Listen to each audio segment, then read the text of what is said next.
your flesh and blood. Welcome to Tell Me Your Story. New paradigms for a new world where we're giving you choices and knowledge of those choices to help make your dreams come true. We are here 9 times a week. Sundays at 7 a.m. and 7 p.m., Monday mornings at 1 a.m., Wednesdays at 9 a.m., and Monday through Friday from 8 to 9 a.m., streaming live at all those times at richarddugan.com. We are on SoundCloud, iTunes, TuneIn Radio, Spotify, Stitcher, Player FM, as well as YouTube, where you can watch these conversations. I hope that you will take time to subscribe and click notifications so that when a new conversation is posted, you'll be notified and you'll be able to tune in, listen in, and learn, and be entertained and inspired. A reminder that Choices, which is my book, 5 Steps for Life, it's available on Amazon.com in paperback, hardcover, and Kindle with Audible, soon to be released. We also ask that if you can support the work that we are doing financially, we do have a PayPal account. It is there for your security as well as ours. And when they ask for an email address to whom you're sending, please go to richard@richarddugan.com. That's the email address. If you go to richarddugan.com, there is also a link directly to PayPal so that you can send us whatever support you can. And we thank you to those who have helped and to those who will help. We also ask that you take time during this decade of perfect vision, the 2020s, to go within to that quiet, peaceful, calm, still place and listen to that still, small voice. And with that, we now take you to our very special interview and guest here on Tell Me Your Story. And welcome to Tell Me Your Story. I am Richard Dugan, Reverend Dr. D. As I sometimes go by, have a special guest with us here on the program today who's going to talk to us about how you can, how I can be a better, shall we say, a fearless speaker. And we hope that you will stay with us here as we talk about how to be seen now. Insights into being a fearless speaker. Lee Glickstein is my guest. Thank you so much for joining us here on the program. How are you today? Very good, Richard. Thanks for having me. I know that there are many different thoughts going on around the country and around the world today. It certainly isn't our fathers' or grandfathers' world. That's for darn sure, as that saying goes. And there are also those who are trying to make certain points by speaking out, sharing their perspective, sharing their observations. And I do that regularly on this program. I never refer to them as opinions. They're observations. And usually the observation is about the illogic of what I'm observing. Whether you can call it hypocrisy, contradiction, catch-22, paradox. And it's just really interesting. And of course, you're talking about how we can not only be seen now, your book that is out, Insights into Being a Fearless Speaker, which is something that we're really all working on. And I'm wanting to be a more effective speaker, as it were. And so we're going to talk about that and talk about your path, your journey, as you have discovered all of these things. And the things that you have had to, shall we say, grapple with throughout your life. So first of all, why is it so important? Because there are so many voices out there that we have to decide which ones to listen to and which ones not to listen to. How did you figure that, let's have all 8.5 billion people find their voice? Which of course won't happen. Well, Richard, first, I like your word illogic, and I really address the illogical way that speaking has been taught. And I'll tell you how that came to be, because I had terrible stage fright, and until I was 50. Now I'm 80 now, and for the last 30 years, I've been trying to heal public speaking anxiety. And I'll tell you how it happened. I flunked out of Toastmasters. I really wanted to be, I had the world's worst stage fright. And it's kind of a joke to say you flunked out of Toastmasters because nobody really does, except that's how it felt because I couldn't fake it till I'd make it. And I went in, I had an epiphany in my late 40s. The epiphany was, and this is what got me going on my path, teaching, speaking, teaching, speaking. It's funny. I thought we can all speak pretty well when we start speaking as children. Yeah. But so there I was failing Toastmasters, and it hit me that I thought my block, and this is what a lot of people with speaking, they think it's a block in speaking. Like I have difficulty communicating. I can't get it out. And what the epiphany was, the problem wasn't a block in speaking, it was a block in receiving the available listening. Mm. Mm. There's listening out there, and if you don't know how to receive the listening, you're fighting, fighting. And the epiphany is that's about when I got to your first step. I was looking at your 5 steps. Oh, yes. And was it 5 steps for 5 life? steps for life, yes. My first step when I was about 50, I am going to heal public speaking for anybody who's got a good something good to say. I'm not going to try to heal public speaking for people who want to, do not such nice things. And as most people really have something to give, something to share, and that was my choice. That's what I'm going to do the rest of my life is heal public speaking anxiety.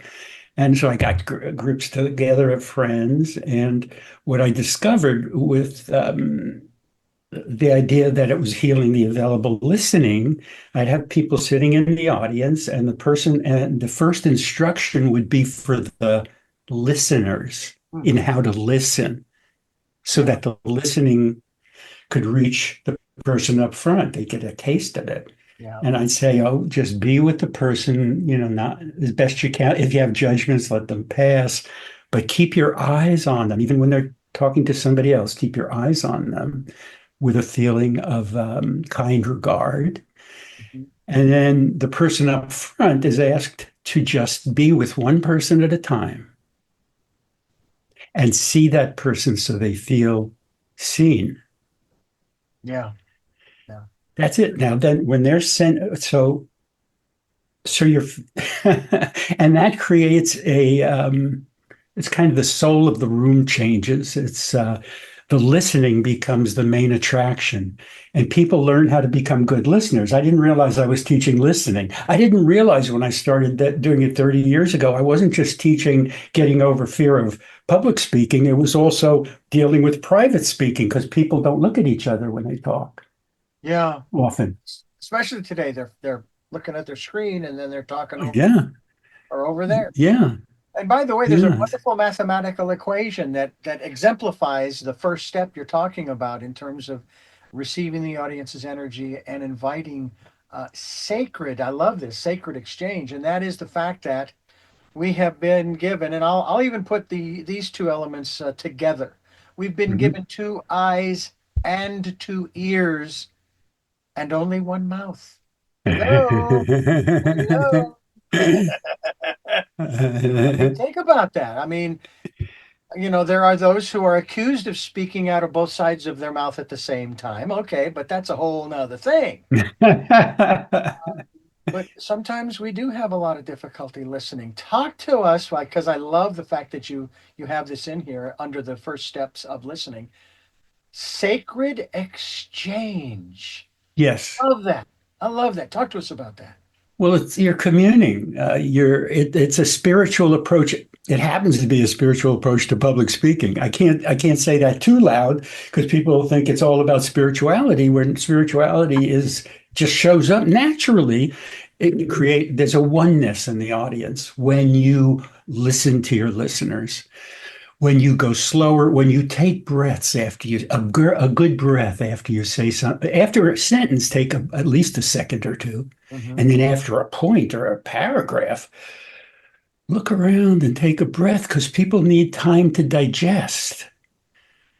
And if your eyes, even in your stillness and in your silence and your pauses, if your eyes are available to one person at a time, it's like you're taking care of the audience, Yeah. and they feel it, and they can breathe. If you don't breathe, they can't breathe. If you don't take pleasure in just being with them, if it's not pleasurable for you to stop and just enjoy being with them, they're not going to have much pleasure in sitting there. Yeah. And how are they going to receive your wonderful information and your inspiration and your message if they're not enjoying their time in some important way? You have some other steps here, of course, that we're going to go through a little at a time. Just so folks know this, of course, there are the 7 steps that that Lee has elucidated in his book. The first one, of course, as we've been talking about, is listening. Gaze, stillness, A breathe, stillness. belonging. Yeah. This is my favorite here. I am still learning this, even in the context of a conversation such as this. Silence. Um, I did a quick little mathematical equation on that when I look at the audio on the screen when I am editing. And if it looks like I have 49% or less of the conversation, that's a good conversation. It's when I cross that line over into 51 plus. But I also recognize too, this isn't a question and answer program. This is a conversation. And so somebody's going to share maybe a little bit more than the other, and that's got to be okay. And I'm wondering if in that sense, by the way, the 7th one, I should not forget this one. I'll put all 6 together and remind you that number 7 happens to be connection. And so we'll go back to each one of these. But Yeah. I Well, think connect. go ahead, please go ahead. Go ahead. I want to say that it's good you put connection is aside, because you don't connect. You can't try to connect. Any effort to connect, to grab their eyes, is coming from disconnection. So all those other 6 elements lead to the most important result, Yeah. which is connection. Lee Glickstein's my guest here on the program. I'm sure glad that he's with us because he's going to help me to fine tune. And by the way, you and I do share a commonality. I was also in Toastmasters as a young man at the recommendation of a good friend and a listener to the radio station I was working for at the time. I still remember the woman's name. I'm almost certain she's passed on. Otherwise, she'd be about 120 or 125 by now. And her name was Margaret Pekarik, and she suggested that I join Toastmasters. I think I was 20, maybe 21. I loved it. I had a blast with it. And I have learned that there are times when I will go through an entire conversation and never have the uhs, the ums, the. And then there are those times when, in this interview, I've already had a few of those, and I just let that pass. I say, you know what? It's never 100%. If it's 95 to 98%, hey, that ain't bad.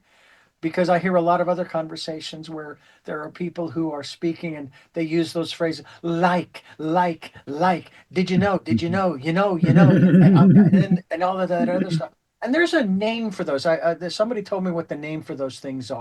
Filler words. Yeah, the filler words, and Mhm. it's like, and there's another one right there. It's like. You caught yourself. I caught exactly. That's the best learning. Yeah. And it's one of those aspects of our conversation that we think adds context or meaning or what substance to the conversation, when in fact, if our conversation were transcribed and we were reading it, we delete that, and delete that, and delete that because that doesn't need to be there, and that it gets in the way, it gets in the way. And now it's time to do that up here in the head and coming out the mouth and so forth. Fascinating stuff. Lee Glickstein is my guest. Be Seen Now is the title of the book, and we'll give you the website in just a moment as we continue here on Tell Me Your Story. Yeah. I'm Richard Dugan, and we are talking with Lee Glickstein and Be Seen Now, insights into being a fearless speaker. And I know there's a statistic out that says that you're probably familiar with it. People would rather I'd rather be a die. coffin in front of The- people. And you know what's funny? Not me. I would rather be up front giving the eulogy, if you will. yeah. Well, you're rare. I remember. Oh, and by the way, folks, circles, speaking circle. Let's see here, international. I don't for some reason. Speaking Circles International Thank you very much. I appreciate it. .com is the The website. website is not Mhm. fully exposed on my screen here, and I Mhm. don't know why, but that's okay. We'll make sure we give this thing out a number of times. SpeakingCirclesInternational.com is the website, and we'll be linked to that website so you can get a copy of the book. Be Seen Now, again, inspiring insights into being a fearless speaker. Um, I remember at my father's memorial, and my sister had called me, but prior to my arrival, and she said, "Okay, everybody's going to get up and they're going to say their piece.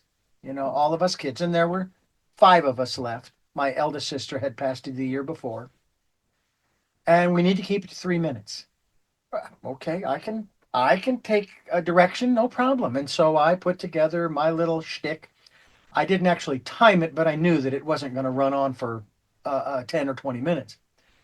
And so I'm sitting there in the pew, and my older sister goes up there, and then my younger brother, and then it's my turn. And I go up there, and I have my script in front of me. I open my black book, and I share my piece.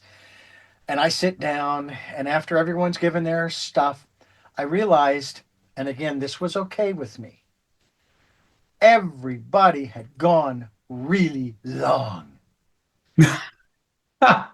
And I realized that was a good thing because I could have stood up there and extemporaneously just shared and shared and shared and shared and shared.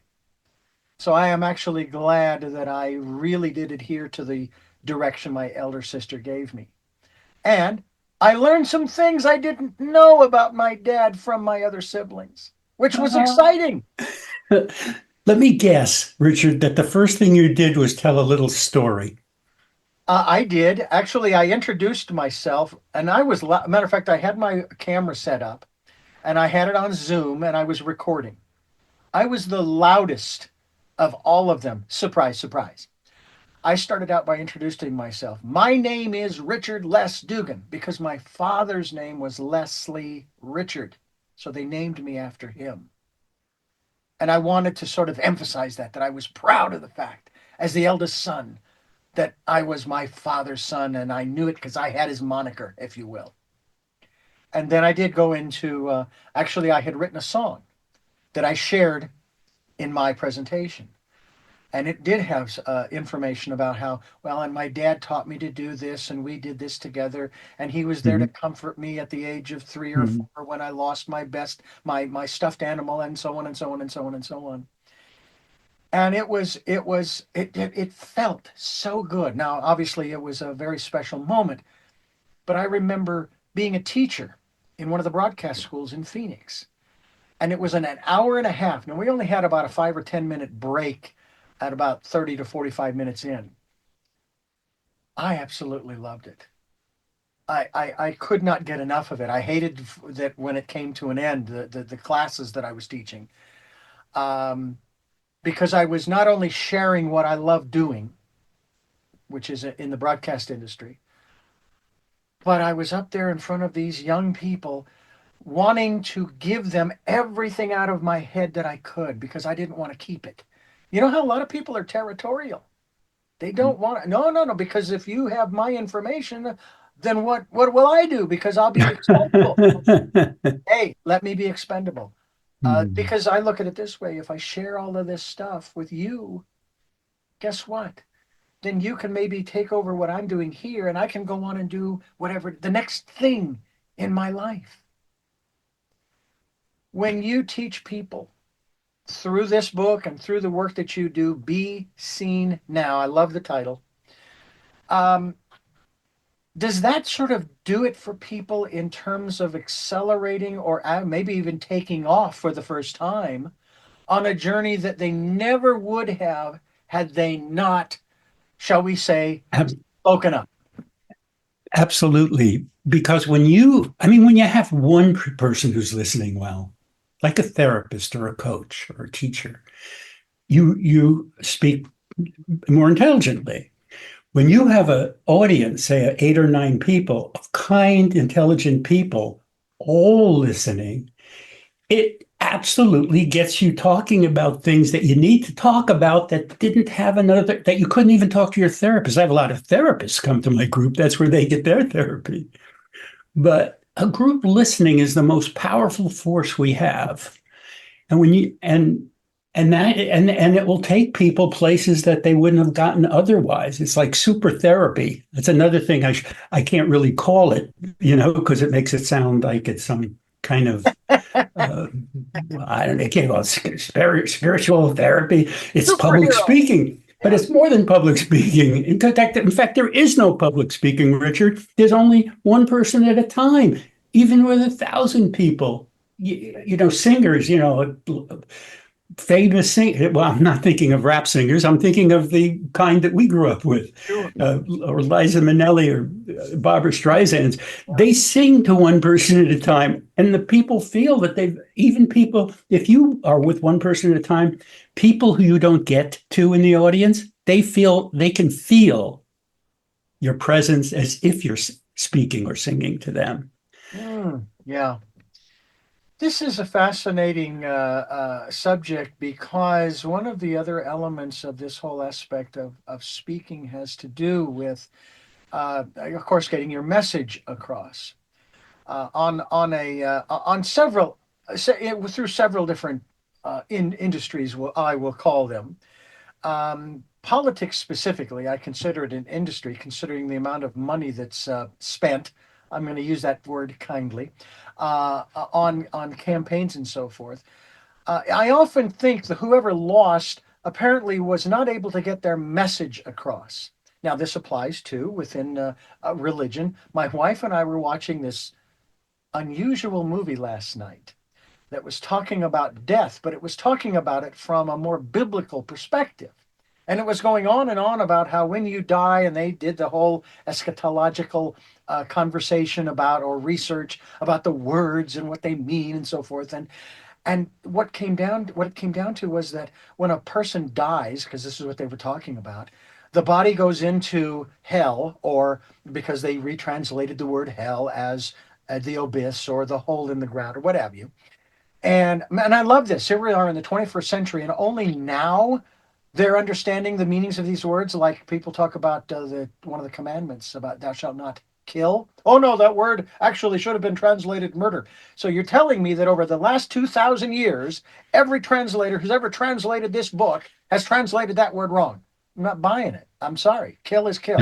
Anyway, so I thought it was so fascinating, and then of course they go through their whole explanation, and I'm going, wait a minute, if I'm dead and I don't have any consciousness and I'm done, then what do I need a savior for? What do I need redemption for? Where the heck is sin? That makes no sense. And we eventually turned it off because it didn't make any sense. Again, there's the illogic aspect to all of this. It's almost as if sometimes people speak themselves right into a hole, or you give them enough rope and they end up hanging themselves, metaphorically speaking. Or they hang you. Or they hang you. Yeah, exactly. What about that in terms of a person who is learning through your methods, Mhm. through this book, Be Seen Now?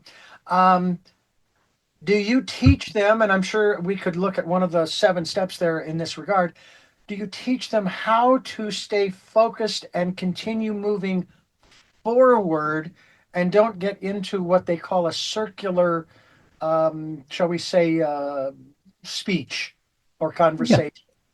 Yeah, well, this is, by the way, I wanted to go back. I'll get to this, but you talked about talking at your father's funeral. A Mhm. lot of people come to circles because they have a funeral they have to speak to, or they're going to be the best man at a wedding. Mhm. And they're terrified to get up for 3 minutes. And when they come to the circles and practice what I'm going to tell you, what you call the 7 steps, and I'm going to tell you why it's only one step, they practice and they don't practice. They come and they get up and they do this process and they start telling stories about their father. If it's a funeral, they start telling stories about their best friend. If it's what he said, well, there it is. There's a story. Tell that story and say another few words. Come, you're gone. Tell a nice story about them. Okay, why? And then they keep coming to circles because they're becoming better speakers and they realize there are things they want to speak about aside from just doing toasts at a Mhm. wedding. But when you say 7 steps, it's interesting because it really, and this is a problem for me in the sense that everybody's got systems and steps. There's one basic step, one step only. And that deals with what you're talking about. How do you speak without hanging yourself or getting down a hole, circular speaking? Mhm. If you practice one thing, which is when you're in front of the group, first breathe and be with one person at a time, seeing that person so they feel seen. Now, you can't practice that doing a talk in the world because you've got the way you can get there is with a kind group where there's no agenda to even speak. Heck, I've worked with stutterers in Ireland who are, storytellers and they stammer. They call it stammerers. Mhm. They're so, and I work with them and don't speak Mm. until, and it helps them with their stammering or stuttering. What was the point? The point was that this one step, if you can, now my book has exercises where people can practice this in a mirror, they can practice it with a partner, so they can, and then they can actually practice this step with a group. They don't have to, well, they have to buy my book, but they don't have to come to my circle. I'd love for them to come to my circles. I Mhm. do them on Zoom every day. But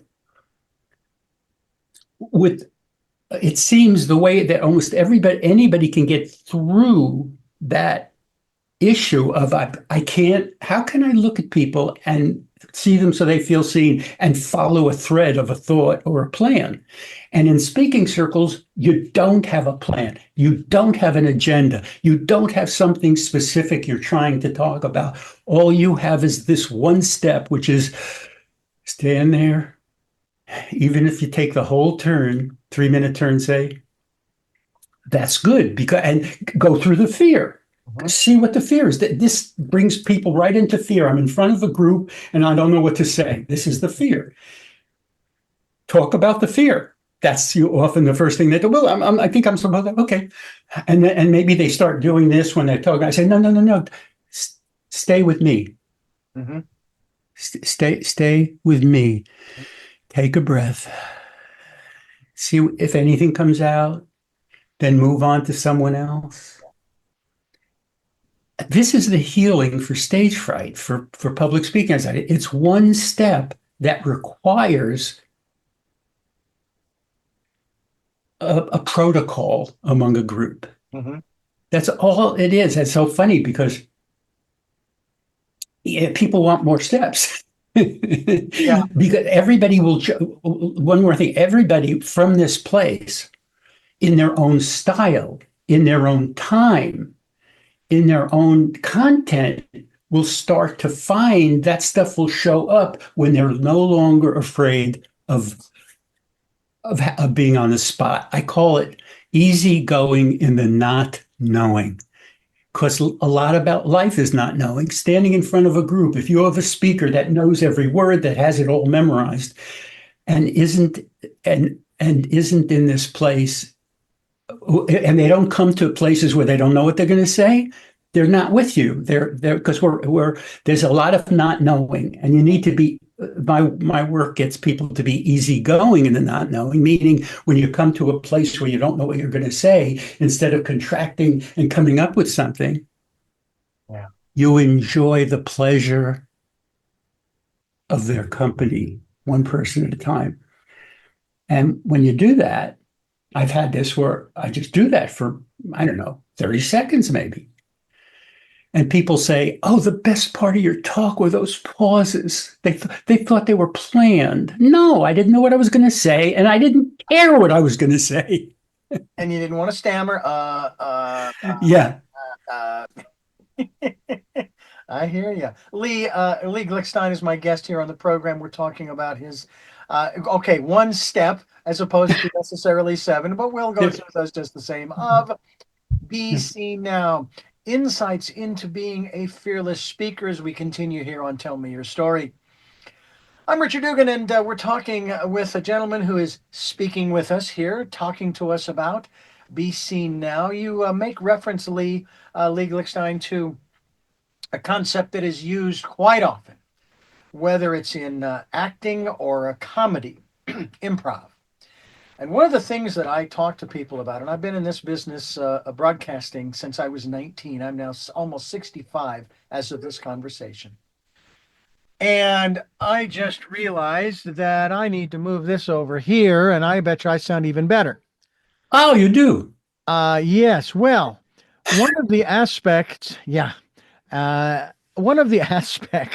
Oh, by the way, I heard you well. It wasn't like we didn't hear you well, but this is better. I'm glad. I was in the back of the room, sort of, kind of. One of the things about improv that I've shared with people, now, in addition to being in this business as long as I have, I also took some acting classes with a dear friend of mine who has since passed on. And we did some improv. The only thing she wouldn't let me do was romance scenes. She understood the relationship I had with my wife at that time, and she's, no, I'm not going to put you in that dilemma. Anyway, when I talk to people about getting on the radio and talking about whatever it is they're going to talk about, I remind them, do you understand? I want you to think about this. The last conversation that you had before you came to the studio or got on Zoom, what have you. Do you understand that what you did is what you're going to do with me, and that is you're going to ad lib. We do it all the time. There's no script in front of us, okay? At least not in front of me, you know. And that seems to put them at ease. Another element that I also throw in there jokingly is I says, okay, and I won't ask you the 47 questions I have on nuclear physics, okay? I won't ask you, all right? Because you said you don't know anything about that. So we'll stay away from that. We'll only ask you about those things that you know about. It seems as though when people know about what they're talking, once they have sort of calmed down the fear a little bit, it seems to flow. Because it's kind of along the lines, is it not, of telling the truth versus telling a lie? If you tell a lie, then you got to tell another one to cover that one, cover that one, cover that one, cover that one. Now you got to remember all the lies. But the truth you don't have to remember. You know the truth about whatever it is you're going to maybe talk about. Mm-hmm. And I want to throw one more thing in there, and very quickly, very, very short. Do you believe the technique? Just imagine everybody is naked or in their underwear. Does that really help? No. Techniques, tips, tricks, that's how public speaking has been taught for a long time. Mm-hmm. We go beyond that to, from the focus on speaking to the focus on being with. Now, if they're all wearing tutus or naked or whatever, you're not with them. No, it doesn't work. I'll just answer it that way. All right. Very good. Well, let's take a look at these 7 elements We'll I call them actually thought elements. Yeah. I'll call them elements. How about that? I call them Yeah. elements. Oh, and by the way, prior to 1996, I was legally blind. Really? March 6, 1996, I received a lens implant. And I will tell you that the biggest benefit, aside from going into a McDonald's and actually being able to read back then the menu on the wall up above the counter, was the fact that when I was face to face with someone for the first time, I could, even though I could look them in the face before, I could now look them in the eye. Hmm. Now, granted, gaze, keeping your eyes available to individuals so they feel seen and honored, is a Hmm. good thing. There's a difference between a gaze and a stare, isn't there? Yes, that's what people get confused by. They think I'm asking them to stare. Hmm. A gaze is a soft allowance, and it's oxygen for who you're with. Mm. A soft gaze of kind regard. I mean, that's what we wanted to get from our parents. It sounds like you got some of that. Oh, big time. I didn't get that. And Oh, really? a lot of people did not get that because like my mother was smoking and well, actually, well, I about my family history, my father was shooting daggers at me and shaming me. And my brother is teasing the heck out of me. And at the dinner table, that's where I learned how to be afraid of public speaking, right? And and then my mother is the silent martyr. She couldn't speak either with in this at this table, honestly, because there wasn't that kind of listening at the table. So in a way, I see the work I do as regazing myself and others Mm. to learn how to hold the gaze without all the stuff that goes on. Mm. So we practice that pretty quickly as two people looking at each other and just I'll look into the camera as I do Yeah, it. See, same here. people watching can feel it. Take Hmm. 30, like 30 seconds just being with. And our face does things and it's okay. So then we do it another 30 seconds until it becomes natural. And the gaze. I had something I was going to say about that, but I got carried away with the gaze. That's all right. Yeah, this is the gaze Hmm. when we learn to give it one-on-one in the Right. class, and then in front of the room, we learn to give it as a listener. We learn to give it as the person up front. Hmm. Notice I say the person up front. We never call them the speaker because you don't have to speak. Then you go into the quote real world, as if that my class isn't the real world. You go in the real world, Hmm. and lo and behold, that gaze is available to Yeah. people. And that is the first step. If you want to have steps, gaze. Well, in this case, folks, there are elements. There are 7 elements Seven uh, elements. to becoming a better speaker. And it doesn't necessarily have to be in an auditorium of 1,000 or more. It can be just of one. And in some instances, I do this, and I'm sure you do too.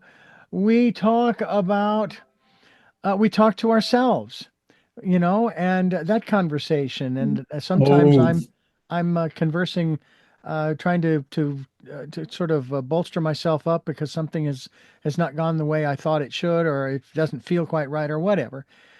And suddenly these words come out. Now, nowadays, since my father's passing, they're usually rather fluid and so forth. And I'm going, where did that come from? And suddenly I think, oh, that was my dad.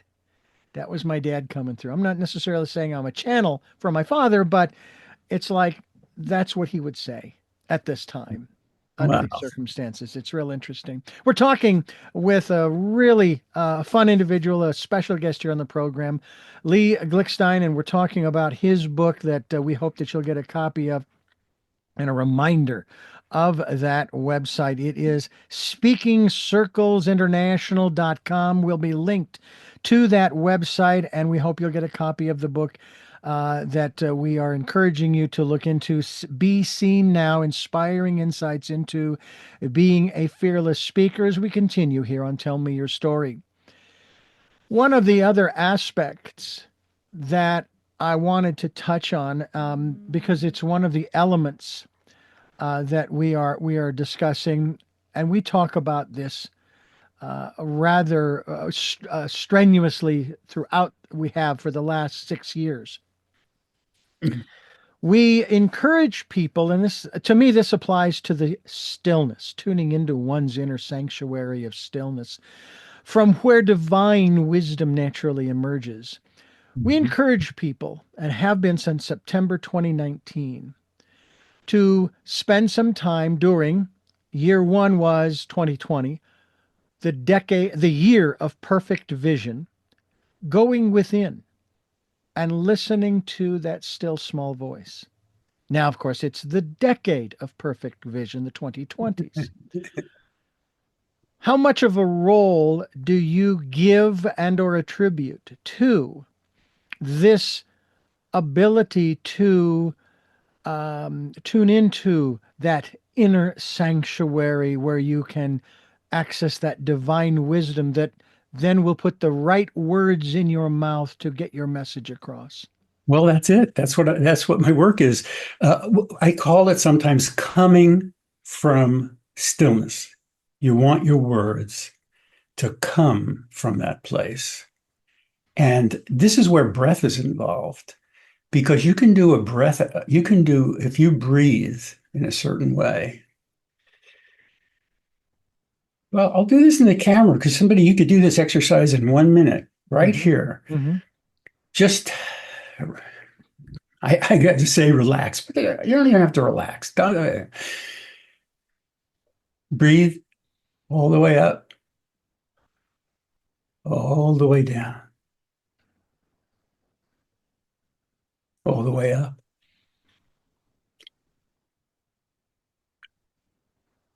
all the way down. And you'll notice when you get to the bottom of the breath, there's a period of time where before you have to breathe, right? It's like a 10 or 15 second. Now, if I breathe 10 times like that, I can stay down there for a minute with no pressure.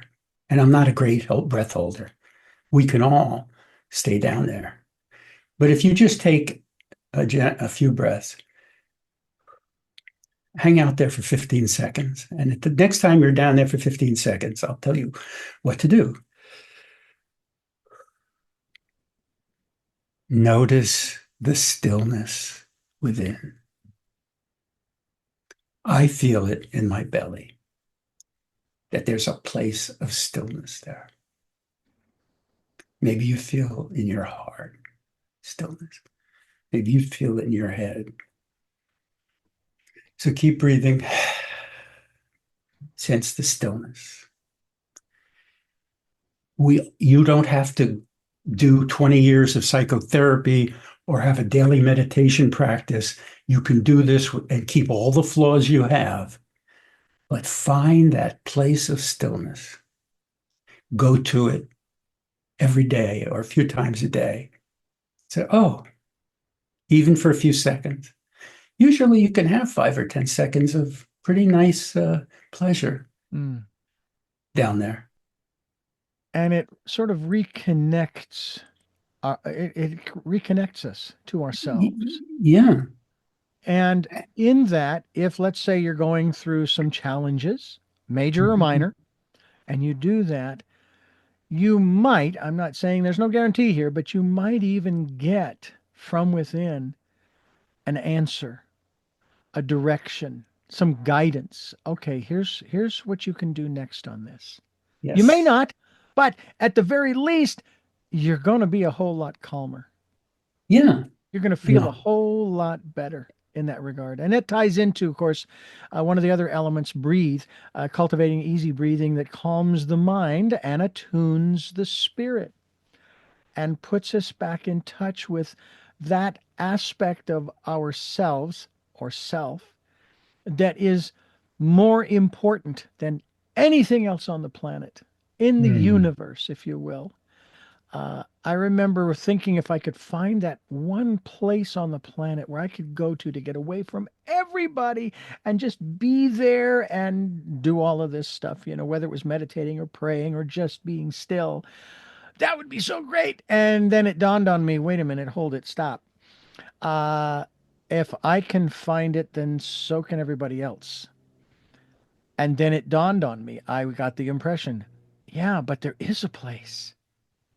It's inside. Nobody but you can go there. They can't even find it. There's a great poem by, oh my goodness, I want to say his first name is Sebastian, having to do with the gods having created man, and man is discovering this, that, and the other thing, and now they're getting scared because the man's gonna find out the secret to everything, and to find out how to become like them. And they talk about how, oh, I know, we'll hide it on a mountaintop. Nah, he'll climb it. We'll hide it in the depths of the ocean. Nah, he'll go there too. And they go down this laundry list until finally one of them says, wait a minute, I know where we'll hide it. We'll hide it in his heart. He'll never look there. I actually have that poem in my book, and it's true. It's the one place that, for whatever reason, we don't want to go. Hmm. We just refuse to go there. And when in fact, if let's say you want to be a public speaker and you don't go there, well, it might be a little more challenging because for me, first of all, I never have any set questions for these programs. And I went to the Larry King School of Broadcasting. Now, I say that he never had a school. However, I worked for a radio station that carried his programs, and I used to run the programs overnight and listen to him on Mutual. And he always talked about how now back then he took phone calls from listeners for his guests. He says, I don't prepare because I want to be as fresh as my listeners, as the callers calling in. And we all know how good he was, And so that was the tack I took after my very first interview with the author. I still remember the title of the book, Farmland or Wasteland. Now, so this was back in like 1980. Hmm. And I had done some research on doing interviews, and they said, why don't you take the table of contents, because you don't have time to read the book, and kind of convert those into questions if you can. So I did. I wrote 14 questions for a 30-minute interview. Minute 28, question 14. When the interview was over at 30 minutes, the guest had left, and I'm sitting there looking at my list of questions going, what would I have done if this had been an hour? I don't have any more questions. That's when I threw the pad away. And we don't have a script for this life. Never have, never will. Now, when I say that, we're talking about speaking. Now that there is sort of a script in terms of the fact that, as my belief is that we write the script before we come into this world, saying these are the experiences that I would like to have. And at the same time, because it's not written in concrete, if you will, or in stone, we can rewrite the script along the way. And this is part of that process of rewriting the script. And we are rewriting our scripts here with Lee Glickstein, and we're doing that with his book, which I hope that you will get a copy of, entitled Be Seen Now.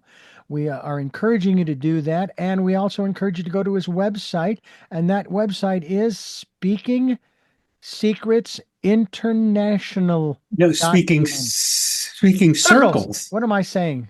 But Speaking secrets. Circles. Secrets. It is secrets. Yeah, that's right. Yeah, this is a secret. Shh, don't tell anybody. SpeakingCirclesInternational.com will be linked to that website. And we will continue, as we do always here on Tell Me Your Story. I'm Richard Dugan, and yes, I want to let Lee Glickstein speak about what I just said. Please go ahead. Well, you were quoting a poet, and as a poet, I think it was Paul McCartney who said, There's a place for me, For a us, yes. special place. Hmm. Breathe yourself and you'll find yourself right inside your heart. So when the people, after they do this exercise, Hmm. once they get up and they've breathed and they don't have to speak, when they start to speak, instead of speaking, I get so tired of speaking to people, in life, too much from Yeah. up here. There's not, what do you choose to speak about instead of what's here? And when you stand there, you move from how you might have spoke from here and from here and start to speak from heart. And then if you go on and get more and more comfortable, you're speaking perhaps from your soul. Mm. Yeah. It comes naturally. That's why, you can't predict it other than do this exercise and it shall happen. Yeah. Something else you mentioned earlier about you're up there speaking, and all of a sudden the fear hits you, and you're going, well, then talk about the fear. Go ahead. Well, the thought occurred to me at about 30 minutes into this interview. I realized, oh, my microphone isn't where it ought to be. Now, everybody heard me. You heard me, obviously, because we were carrying on a conversation for 30 minutes. And I thought, oh, what a great metaphor. Because a lot of times our volume is really low. I mean, I've had people who have come in to audition for things and they just don't have the volume. And so I have to say, okay, I want you to reread the script. And usually it's an advertiser who is coming in to record their own script. Okay, here's what I want you to do. All right. I want you to yell. When you're reading your script, I want you to yell your script. And what's really funny is it doesn't come out as yelling, but the volume did come up. That's part of what you are teaching us here through your book, Be Seen Now, is to, through these elements, raise the volume. Granted, we've got listening and gaze and stillness and breathe and belonging and silence, wonderful silence, and then connection. It seems, though, that sometimes we do need to learn how, and this has happened with a lot of people over the years. They're up there in the microphone, and all of a sudden the microphone stops working. So what do? Do they just sit down and wait until they fix it? No, they get louder. Isn't that part of being seen as well? I mean, it's one thing to be screaming on a corner, like I've seen the corners in London, for example, where you're Hyde, allowed to, Hyde Park, yeah. yeah, to speak on a soapbox, so to speak. Mhm. And they do it, and you hear everybody speaking at the same time on these videos. But turn up the volume a little bit. It's okay. It's okay, right? Yeah, yeah, yeah. I have to, I have this signal, which Mhm. is speak louder. Yeah, yeah. Is there a particular subject aside from teaching people how to be seen now that you like to talk about, or is this really the bottom line, and that it just excites you to be able to get up in front of 1 or 1,000 or 100,000 people, haha, and say, hey, find your voice. Mhm. Well, the topic in Seeking Circles turns out usually to be, when the person is really speaking from their belly, from their being, is what challenge am I going through? Or what joy am I going through? And what do I want to say about that? And how is that impacting my life, my decisions? So that's really the unstated topic, is what's going on for me, and how can I let this listening support me in my next steps? Mm-hmm. Now, Yeah. I have other topic, but they're all related to, I do mirror work. Or there's a chapter on mirror work, which I want to suggest people do. Mm-hmm. In a mirror, you talked about talking to yourself. Mm-hmm. Well, what better than to have a mirror and talk to yourself? Yeah. Yeah. And that scares people. People have mirror anxiety. I write about that in the book, mirror anxiety, because they only use the mirror to like shave or wash their hair or comb or preen. But to say, hello, friend, Yeah. and breathe and mean it. Hello, sweetheart. Yeah. And so I have these programs where people have mirrors. And I even do that on Zoom. They do a turn into the mirror and then they talk to the humans and then go back to the mirror. So mirror work is, and the other thing is, public singing anxiety. I'm working, that's my next step, Here at 80, I've solved public speaking anxiety. Now I'm going to solve public singing anxiety. I love it. and I'm excited about that. It's a little wild because it requires gibberish. So Oh. there's drums. I have to put on my musicians. Ooh, where are we? Here we are. Oh no, I can't do that on when I'm on your there's a setting on Zoom for musicians, because when I drum the table, you don't hear the drumming. You don't hear the clapping. But there's something for musicians where we're drumming, and in the drumming you gibberish, and it's some people it scares the hell out of them that's a big scare because they think they're going to say a curse word or whatever, or they can't so I want vocal freedom. So that's another thing I'm moving toward doing, because it's very entertaining and it doesn't seem like speaking at all or speaking class. But that's an interest to me going forward, is to solve that fear that people have of raising their voices, and because we're meant to use our voices not just for serious adult speaking, but for singing. And who sings? Many people, most of us don't sing anymore like we did when we were children. So that's what I want from my octogenarian contribution to humanity. I remember as a kid taking familiar songs and adding a whole different set of lyrics to it. Just really butchering the song that would, as an adult, producing it and releasing it, get me sued because I was using their melody. You know how that goes. But my words that were, maybe off color, just a little strange and weird, that kind of thing. And even today in the car, I have my favorite artists, I have my favorite music, and I have it on my phone, and I will play it from Spotify, and I'm singing along with it in the car, sometimes with the windows rolled down. I know what's funny is, Lee, you talk about singing anxiety or fear of singing in public. I've found, because I have done this a number of times, singing in public, I have found that once I get started, the fear tends to go away. Once I get started, it's the getting started part, By the same token, it's like, well, now wait a minute. They came to hear you. I was part of a group of people who, through this one gal who was teaching them how to play instruments and write their own music and their songs, and I wrote a song with her through her, and I was the last person up, and it didn't bother me that much because I'm listening to the others. And I get up there and she's over there with her guitar and her partner's there with his instrument, and we start in and away we go. And it's going just fine.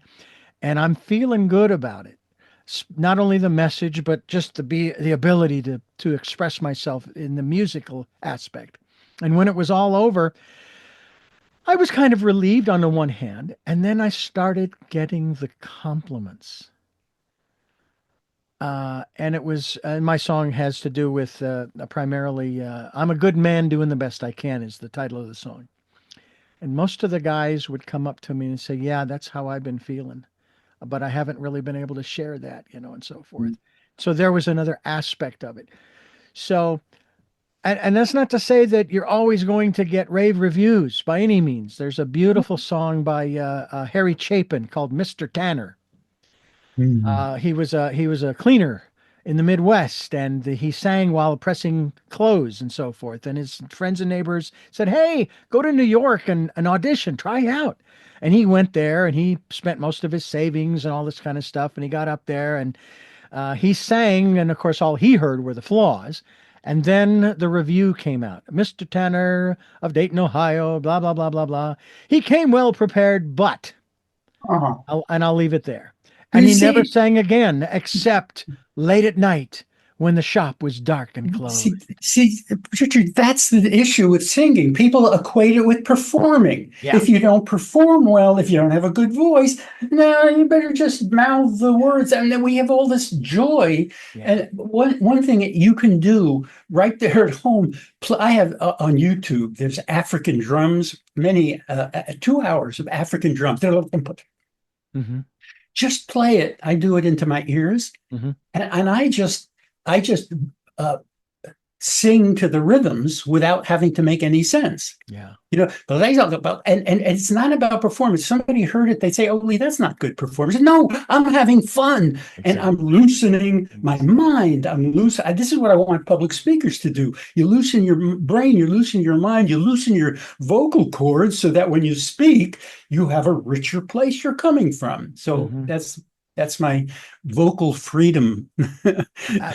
Absolutely. Absolutely. I couldn't agree with you more in that regard that, my parents instilled in all of us in the family music. They wanted us, whether we pursued it or not down the road, they at least wanted to have exposed us to different kinds of music. I mean, my father was a great country western fan, Marty Robbins and Hoot Nanny and of course the standards of the 50s and so forth that he and my mother would listen to in the car. My mother even told me she doesn't listen to any other stations other than music stations. She doesn't need to hear all of that garbage, from the news and everything. It's depressing.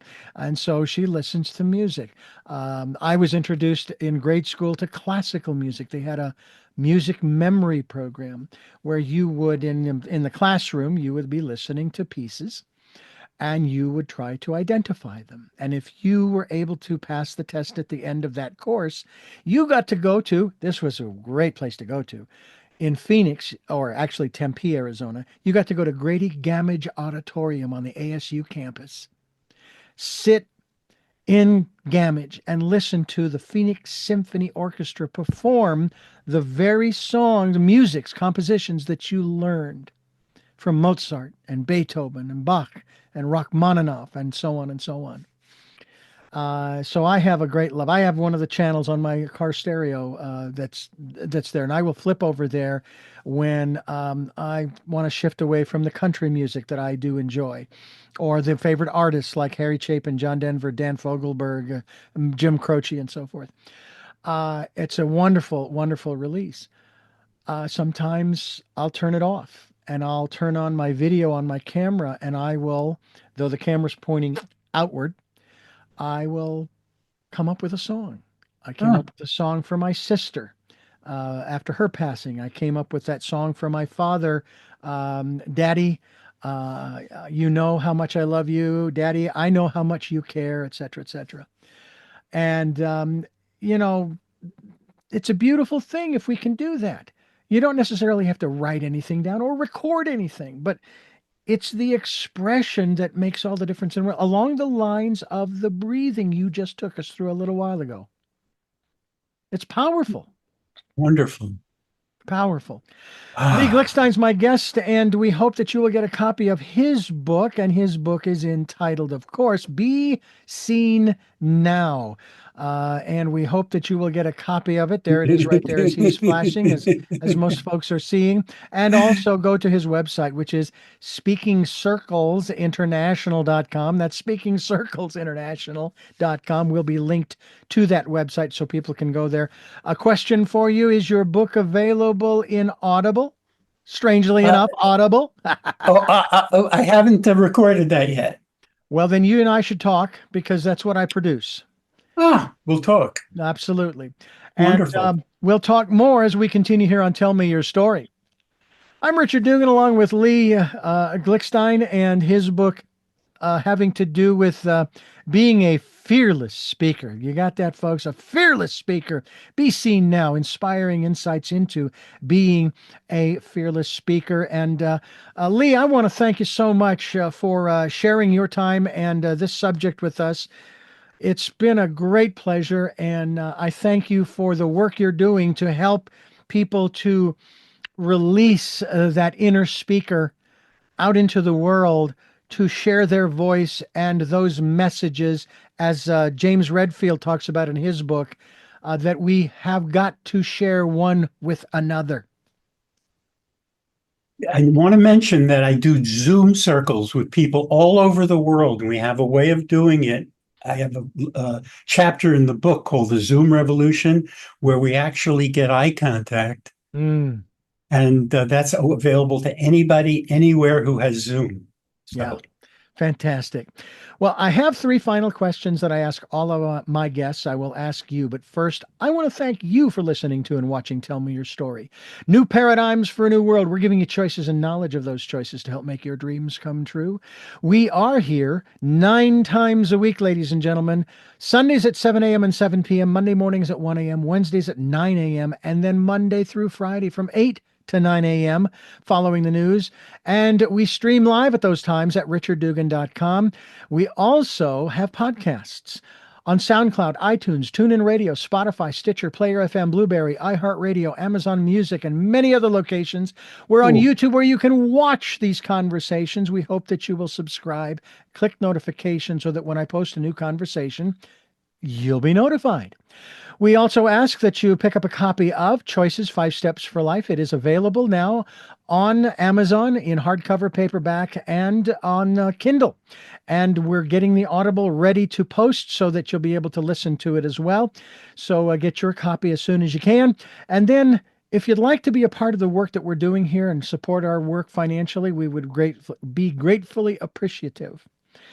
We have a PayPal account. It is there for your security as well as ours. And there are links on the homepage of richarddugan.com to Amazon for choices and to PayPal for your support. And those who have helped and those who will help, thank you, thank you, thank you. And finally, we ask that you do take time during the decade of perfect vision. We hope that you will spend the time going within to that quiet, peaceful, calm, still place and listen to that still, small voice. And hopefully you will also find your voice as well. With all of that being said, we now go to our final 3 questions for our very special guest. The first of those is, who is Lee Glickstein? In a certain sense, I have no idea. What gets you up in the morning? What gets me up in the morning is getting to the computer and answering my emails and making connections with people all over the world. I'm a world connector. That's who I am. I connect people with each other and with themselves. I love that. And finally, what was your best day?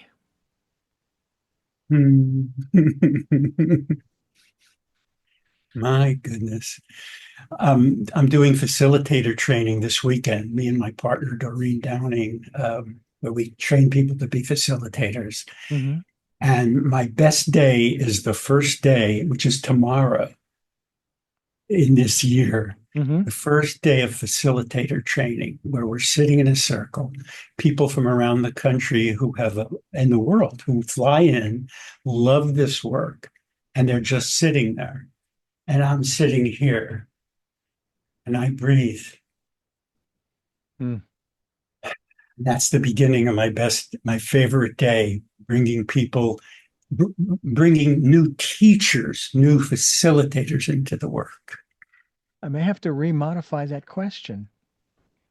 What was or will be your best day? You are actually the first person who has actually gone forward in time, and I love that. I love that. That's wonderful. Lee, thank you again. You're welcome. Thank you, Richard.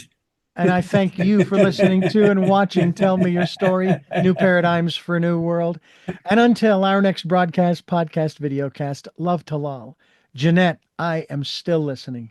Dad, continue to be happy because I am. Mike, thanks for letting me be in your life. Smokey, I'll see you on the other side. And to my dear friend Zorro, aho, aho.